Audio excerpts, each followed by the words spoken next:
Hello everyone, welcome back to college concept simplified. आज हम day 12 में पढ़ने वाले हैं नेस्टेड सब क्वेरीज, जो एसक्यूएल का एक बहुत इंपॉर्टेंट और स्कोरिंग टॉपिक है। ठीक है, तो हम इसको स्टार्ट करते हैं। सबसे पहले हम देखते हैं किसके बारे में, इसका जो मॉड्यूल ओवरव्यू देख लेते हैं पहले कि आज की वीडियो में हम क्या क्या कवर करेंगे। सब queries in the from close और सब queries in the select close. ठीक है, तो लेट्स स्टार्ट। सबसे पहले हम देखते हैं सब क्वेरीज इन फ्रॉम क्लोज। ठीक है, तो फ्रॉम क्लोज में हम एक टेम्परेरी टेबल बना सकते हैं यूजिंग सब क्वेरी। ठीक है, एक सब क्वेरी का यूज़ करके हम टेम्परेरी टेबल बना सकते हैं। सबसे एग्जांपल से हम समझते हैं। हम उन डिपार्टमेंट का एवरेज सैलरी चाहिए जहाँ एवरेज सैलरी जो है वो 42,000 से ज़्यादा हो। ठीक है, तो यहाँ पे पहले हम department wise average total salary निकाल। ठीक है, एवरेज टोटल सैलरी निकालेंगे, जो जैसे कि select department name average salary. ठीक है, from select department name average salary as average salary from instructor group by department name, और जहाँ पर एवरेज सैलरी जो है वो 42,000 से ज़्यादा है। ठीक है, क्वेरी के अंदर क्वेरी। तो सबसे पहले हमने department wise total average salary निकाल ली। ठीक है, फिर उसको आउटर क्वेरी से क्या किया, उस पर कंडीशन लगा दी। ठीक है, क्या कंडीशन लगाई कि 42,000 से एवरेज सैलरी ज़्यादा हो, जो एवरेज सैलरी निकाली थी। ठीक है, तो इससे हमको आउटपुट क्या मिलेगा, उन एवरेज इंस्ट्रक्टर का जिनकी सैलरी उन डिपार्टमेंट से ज़्यादा है, जिनकी एवरेज सैलरी 42,000 से ज़्यादा है। ठीक है, ये थोड़ी कॉम्प्लेक्स लगी हुई, बट आप इसको थोड़ा एक बार रीड करोगे तो आप समझ जाओगे। एक और इम्पोर्टेंट बात कि यहाँ पर हमने हैविंग क्लॉज यूज़ नहीं किया है। ठीक है, क्यों? क्योंकि यहाँ पर ऑलरेडी हम सब क्वेरी का यूज़ कर रहे हैं, तो इसलिए हमने हैविंग क्लॉज यूज़ नहीं किया। ठीक है, इसके बाद एक और इसका तरीका है। ठीक है, इसको लिखने का, वो क्या है कि select department name average salary, ये सेम है। फिर ये वाला पार्ट ये भी सेम है, बस इसमें एज एवरेज सैलरी नहीं लिखा। बाकी यहाँ पर हमने कर दिया इसको ग्रुप बाय। ठीक है, ग्रुप बाय डिपार्टमेंट है as department average, department name average salary. ठीक है, तो कैसे भी लिखो दोनों सेम ही। ठीक है, बट ये लिखोगे आप, ये थोड़ा इजी रहेगा। ठीक है, समझने के लिए। नेक्स्ट हम देखते हैं विद क्लोज। ठीक है, अब विद क्लोज क्या करता है, विद क्लोज प्रोवाइड करता है way of defining a temporary relation whose definition is available only to the query in which with clause occurs, जिसमें with clause आता है। ठीक है, तो with clause का यूज होता है जब हमें टेम्परेरी रिलेशन बनाना हो जो सिर्फ इसी क्वेरी के अंदर अवेलेबल हो। जैसे एग्जांपल देखते हैं, find all department with the maximum budget. ठीक है, जिनका मैक्सिमम बजट है वो सारे डिपार्टमेंट हमको निकालना है। तो with maximum budget value as. ठीक है, तो इसमें select maximum budget from department. अब इसमें क्या करा, सबसे पहले हम मैक्सिमम बजट निकालते हैं। ठीक है, तो हमने सबसे पहले मैक्सिमम बजट निकाला, फिर उन डिपार्टमेंट के नाम फेच करे, जो डिपार्टमेंट के नाम है उन सबके नाम फेच करें, फिर जिनका बजट मैक्सिमम के इक्वल। ठीक है, तो ये डिपार्टमेंट के नेम फेच करें और जिनका बजट मैक्सिमम के इक्वल। तो department dot budget max equal to budget dot max budget dot value. ठीक है, तो सबसे पहले मैक्सिमम बजट निकालें, फिर उन डिपार्टमेंट के नाम फेच करते, फिर जिनका बजट एग्जाम सॉरी मैक्सिमम के इक्वल। ठीक है, तो ये क्वेरी आपको समझ में आई। विथ क्लोज क्वेरी को रीडेबल, क्लीन और इंटरव्यू फ्रेंडली बना देता है। ठीक है, अब इसके बाद हम देखते हैं कॉम्प्लेक्स क्वेरीज। ठीक है, जो विथ क्लोज में यूज होती है। तो थोड़ा एडवांस एग्जाम्पल देखते हैं। अब इसमें देखते हैं हम कि find all department where the total salary is greater than the average of the total salary at all department. मतलब जो टोटल सैलरी है, ठीक है, वो ज़्यादा है किससे, एवरेज ऑफ टोटल सैलरी। जो टोटल सैलरी का जो एवरेज है, जितनी भी सारी सैलरी है उन सबका जो एवरेज है, ठीक है, उससे ज़्यादा है टोटल सैलरी। ठीक है, हमको वो निकालना, तो वो डिपार्टमेंट निकालना। तो सबसे पहले विद डिपार्टमेंट टोटल और डिपार्टमेंट ने वैल्यू एज। ठीक है, तो स्टेप वन में क्या करेंगे, विद क्लोज से डिपार्टमेंट वाइज टोटल सैलरी निकाली। ठीक है, हमने इससे टोटल सैलरी निकाली सम सम एग्रीगेट फंक्शन का यूज़ करके। ठीक है, तो यहाँ पर टोटल सैलरी निकली। इसके बाद उस टोटल सैलरी का एवरेज निकाला, डिपार्टमेंट टोटल एवरेज। ठीक है, इसका फिर एवरेज निकाला, फिर आउटर क्वेरी से इसको कंपेरिजन किया। ठीक है, सबसे पहले क्या निकाला, टोटल सैलरी, फिर एवरेज। ठीक है, फिर उसका आउटर क्वेरी से कंपैरिजन कर दिया। ठीक है, ये जो आउटर क्वेरी है इससे हमने इसको कंपैरिजन कर दिया। क्या कंपैरिजन किया, where department total dot value is greater than department total average dot value. ठीक है, जहाँ पर डिपार्टमेंट की जो टोटल सैलरी वो किससे ज़्यादा है, एवरेज।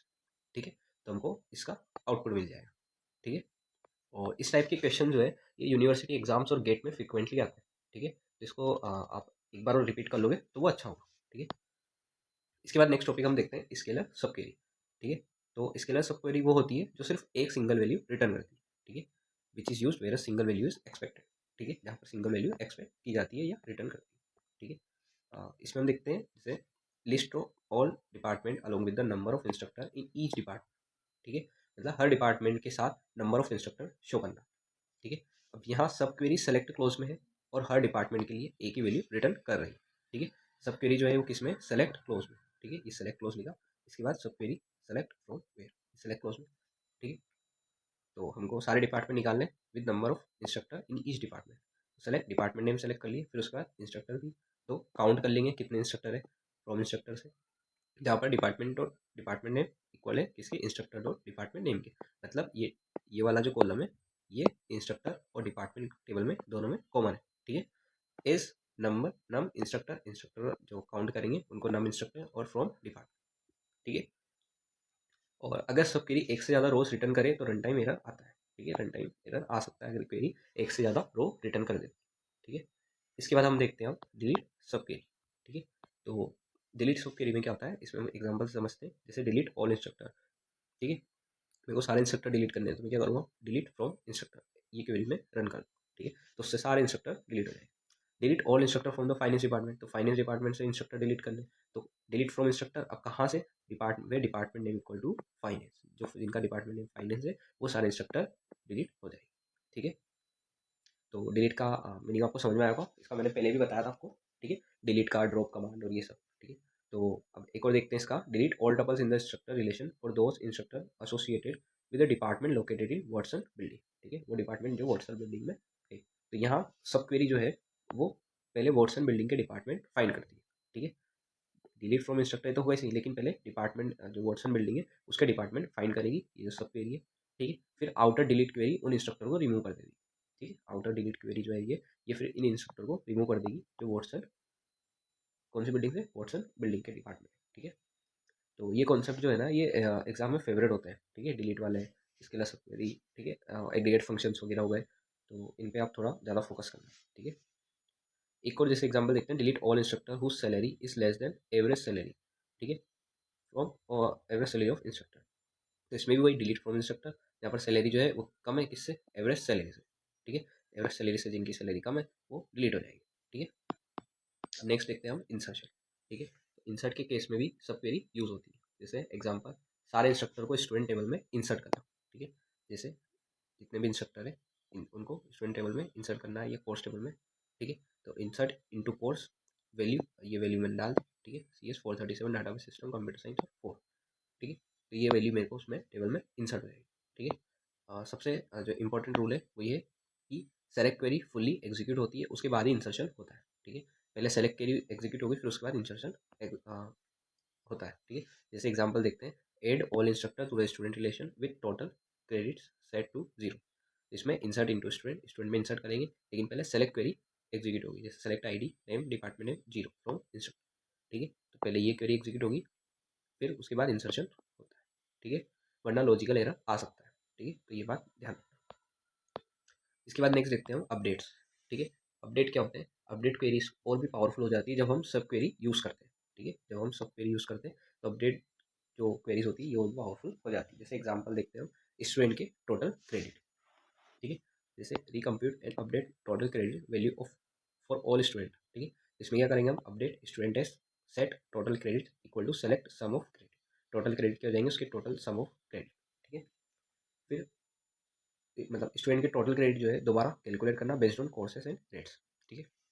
जैसे जो एग्जांपल देखा हमने, और इसको किससे लेंगे, फ्रॉम टेक्स जो टेबल है और कोर्स टेबल, जहाँ पर takes dot course I D किसके इक्वल है, course dot course I D के, ठीक है। और S dot I D equal है टेक्स डॉट आई डी, और टेक्स जो डॉट ग्रेड है वो किसके इक्वल नहीं है, ठीक है। ये साइन जो है ये नॉट इक्वल टू का होता है, ठीक है। और takes grade is not null या नल नहीं, ठीक है। तो वो सारे डाटा हमको उन स्टूडेंट का नाम हमको मिल जाएगा, ठीक है। और अगर स्टूडेंट ने कोई कोर्स नहीं लिया तो वैल्यू जो है वो 0 सेट कर सकते हैं यूजिंग केस स्टेटमेंट, ठीक है। और रियल वर्ल्ड डाटाबेस में ये क्वेरीज बहुत कॉमन है, ठीक है। तो और इसमें ऑर्डर इंपॉर्टेंट होता है, ठीक है, अपडेट में। और can be done better using the case statement का हम यूज़ कर सकते हैं, ठीक है।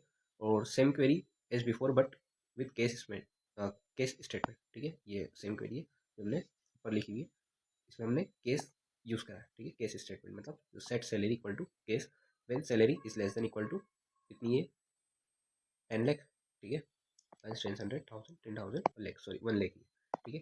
देन सैलरी मल्टीप्लाई बाय 1.05, ठीक है। इसको सैलरी इसको 1.05 से मल्टीप्लाई कर देंगे वो जितनी भी है, ठीक है। या फिर सैलरी को 1.03 से मल्टीप्लाई करें और एंड कर दें, ठीक है। तो आज हमने कवर किया सब queries in from and select with close, scalar, सब क्वेरी और डिलीट, इंसर्ट, अपडेट सब क्वेरीज के साथ में। अगर वीडियो हेल्पफुल लगा हो तो लाइक, शेयर और सब्सक्राइब जरूर करना, ठीक है।